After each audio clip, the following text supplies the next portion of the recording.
ભારત સરકારના કેન્દ્રીય સડક પરિવહન અને રાજમાર્ગ રાજ્યમંત્રી અજય ટમટાજી રાજકોટની મુલાકાતે છે, ત્યારે સર્કિટ હાઉસ ખાતે પ્રેસ કોન્ફરન્સનું આયોજન કરવામાં આવ્યું હતું. અજય ટમટાજીએ બજેટ વિશે વિસ્તૃત ચર્ચા કરી હતી અને નિવેદન આપતા કહ્યું કે 2025 ઐતિહાસિક બજેટ છે.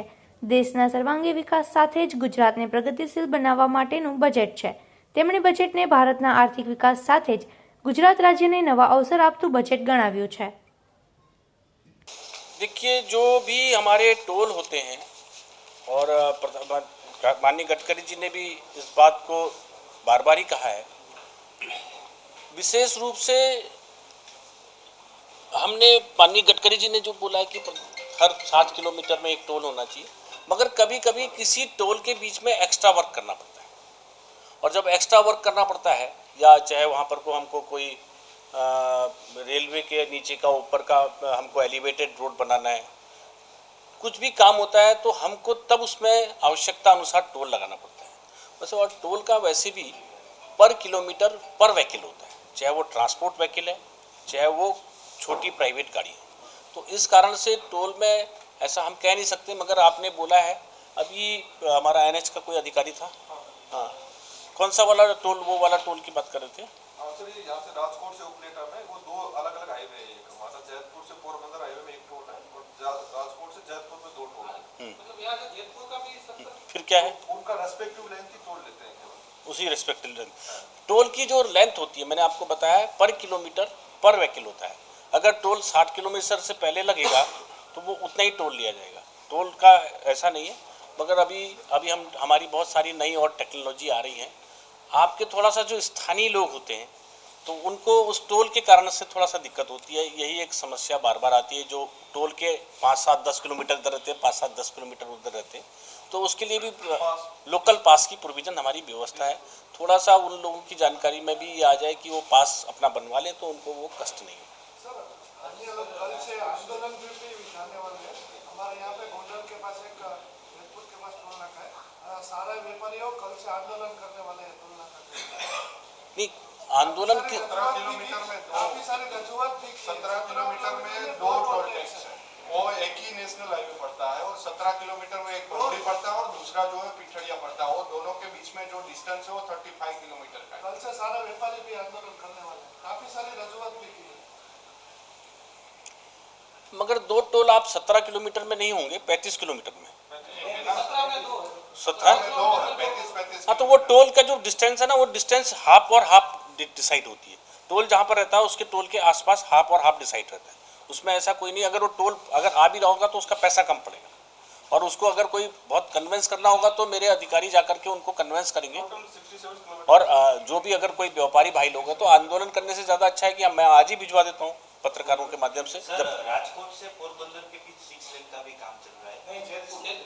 जयपुर के बीच अभी 6 लेन का काम चल रहा है. सर, वहाँ पे अभी कुछ आयोजन लोकल अथॉरिटी के द्वारा किए नहीं. डेली का 5 से 6 घंटे का ट्रैफिक जाम लगता है. काफी बार लोगों ने, व्यापारियों ने रजूआत भी की. यहाँ के नेता लोग भी ध्यान नहीं देते और लोकल अधिकारी भी ध्यान नहीं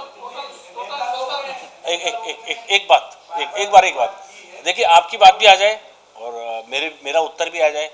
ये जो बता रहे हैं क्या मामला है? राजकोट से गोंडल और जयपुर तक में हमारा 6 लेन 4 लेन टू 6 लेन कर रहा है, वाइडन कर रहा है. तो उसमें अभी डाइवर्जन चल रहा है. सर, एक बात बताइए, जब भी कोई काम होगा तो हमको डाइवर्जन करना पड़ेगा, और डाइवर्जन करेंगे तो ट्रैफिक में थोड़ी दिक्कत आएगी. अब जब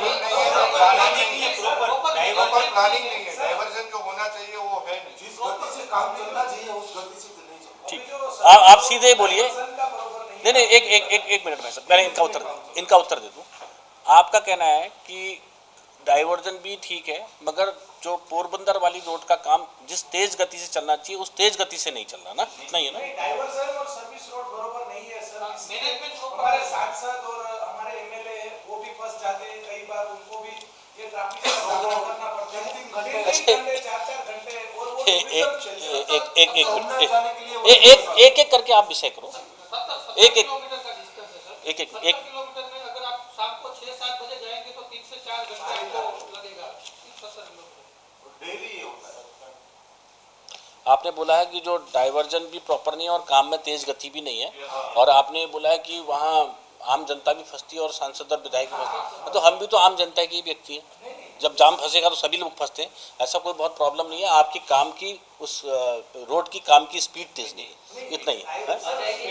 मेडिकल इमरजेंसी ये अभी कभी किस तरह का केस बन सकता है, हमको नहीं मालूम है, और ये पूरा कितने साल से चल रहा है? कई बार सर 108 अब मेरे ध्यान में आ गया, आप इसको टॉपिक को करो, मेरे दिमाग में आपने भेज दिया। राजकोट अहमदाबाद से जो 6 लेन है ना, उसकी 2 बार नियत समय जो मर्यादा होती है वो पूरी हो चुकी है, लेकिन अभी तक सर वो पूरा हाईवे का काम नहीं हुआ है।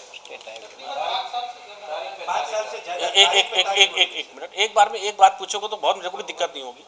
आप जो राजकोट अहमदाबाद स्टेट हाईवे है, ये स्टेट हाईवे है राजकोट से अहमदाबाद। एक बार को क्या है कि कभी कभी मैं जो देख रहा हूँ, मेरे भी अभी ज़्यादा टाइम से इस रोड डिपार्टमेंट को देख रहा हूँ, हम कभी भी कोई रोड बनाते हैं या अगर माना कोई रोड पुरानी बनी हुई है उसको एग्जिस्टेंस करते हैं, बड़ा करते हैं, या कोई नया रोड बनाते हैं, तो हमको उसके लैंड एक्विजिशन के लिए, लैंड को लेने के लिए बहुत सारी फॉर्मेलिटी करनी पड़ती है, क्योंकि बहुत सारे लोगों की प्राइवेट लैंड होती है। उसमें जो हमारे काला स्टेट के माध्यम से जो सर्कल रेट तय होता है, उस सर्कल रेट पे चर्चा होती है, बैठना पड़ता है, आर्गूमेंट्स हो जाते हैं, बहुत बार कोर्ट कचहरी चले जाते हैं, बहुत बार फॉरेस्ट के मामले आते हैं। तो सबसे बड़ा मुद्दा रोड के ज़मीन के हस्तांतरण को लेकर के, और इसलिए हस्तांतरण जब होता है, और इसी कारण से हमारी रोड लेट्स होती है, तो इसलिए और कोई बहुत कारण नहीं है। अगर ज़मीनें हमको समय से मिल जाए तो, क्योंकि जब हम DPR बनाते हैं तभी हम बजट में प्रोविजन करते हैं, ऐसा कोई दिक्कत नहीं है। रोड बनाने के लिए ऐसा नहीं है कि आज मैंने ये बात करी कि ये रोड बनानी, तो रोड बनाने के लिए उसकी ज़मीन लेनी है, ज़मीन का प्राइवेट का लैंड लेना है या गवर्नमेंट लैंड लेनी है या फॉरेस्ट की लैंड लेनी है, तो इसमें थोड़ा टाइम लगता है। इसके लिए आपको नहीं, मगर जब चीज़ बन के तैयार हो जाती है उसके बाद लाभ मिलता है। जैसे वो भाई साहब ने भी बोला कि इस बीच में मेडिकल की वजह से बहुत लोगों को प्रॉब्लम्स होती है, ये आपका कहना है, मैं इसके लिए बहुत बहुत अभी थोड़ा तो आपको देखना ही पड़ेगा। अगर थोड़ा थोड़ा करके आपको परेशानी नहीं, थोड़े दिनों परेशानी होती है, जब हमारे रोड्स बन जाती है तो बहुत अच्छी होती है। सर ये जो अहमदाबाद वाला जो रास्ता है ना, हाईवे है ना सर, वो 7 साल से काम चल रहा है और पूरी लैंड प्रक्रिया सभी खत्म हो चुकी है, लेकिन सर बीच में जो ओवरब्रिज वगैरह काफी सर। अहमदाबाद से कौन सा वाला है? राजकोट अहमदाबाद खास करके यहाँ से 33 किलोमीटर का है ना जो राजकोट से, उसी में दिक्कत है। बाकी सब खत्म हो गए, उसका भी टाइम हो चुका है, लेकिन ये जो 33 किलोमीटर का है उसी में दिक्कत है। वहाँ ब्रिज का काम मैं इसको देख लेता हूँ भाई। सर और सर